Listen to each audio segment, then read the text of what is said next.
In this set of videos, we're going to look at how to write basic methods. Methods are used when there is some small process that needs to be completed multiple times. There are two types of methods which we are concerned about. The first type of method returns nothing. This type of method just does something, but nothing is returned, and we'll see what we mean by this shortly. The second type of method returns a value. So this type of method does something and the result is returned. The return value must be put into a variable which matches the type or be used appropriately. So let's just dive right in and write a couple basic methods and see how they're used.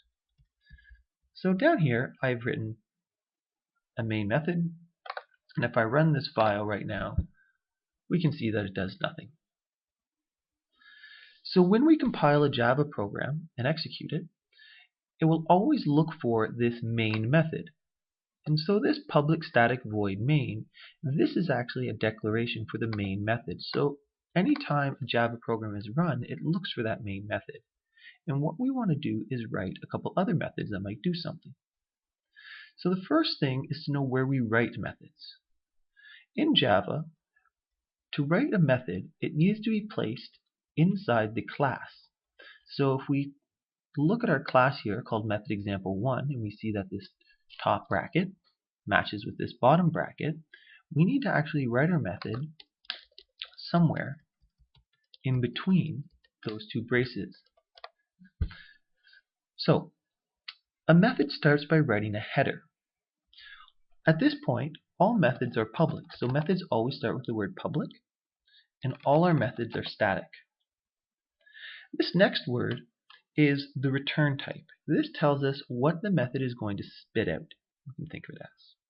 So this first method I'm going to write is going to return nothing. So I'm going to write void.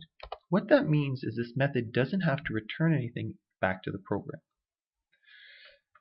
After the return type, we're going to have the name of the method. So I'm going to call this method print something. So this is the name of the method. The next thing we need after the name is we need to indicate what type of information the method needs to run. So right now, we're going to have the method, it's not going to need anything to run. So I'm just going to put two brackets. And then what I need to do is I need to open up a brace and have a matching closing brace. And this is the end of the print something method.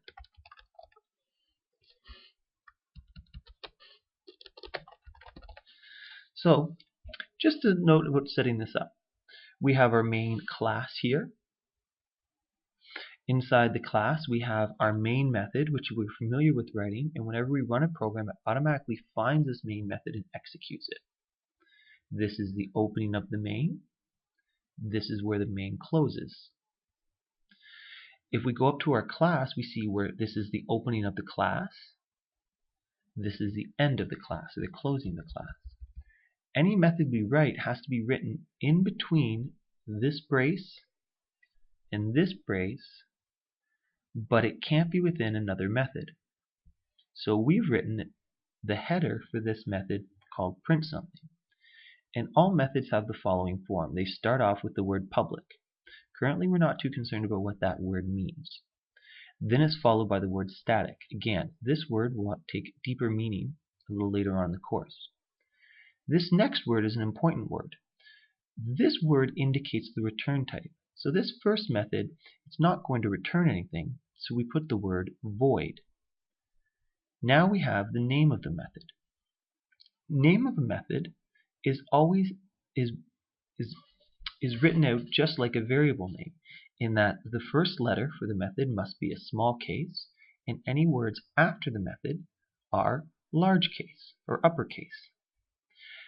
A convention used when naming methods is the first word, if in a multi-word method, tends to be a verb, which is an action word, followed by a noun. So this method does exactly what it says. It will print something.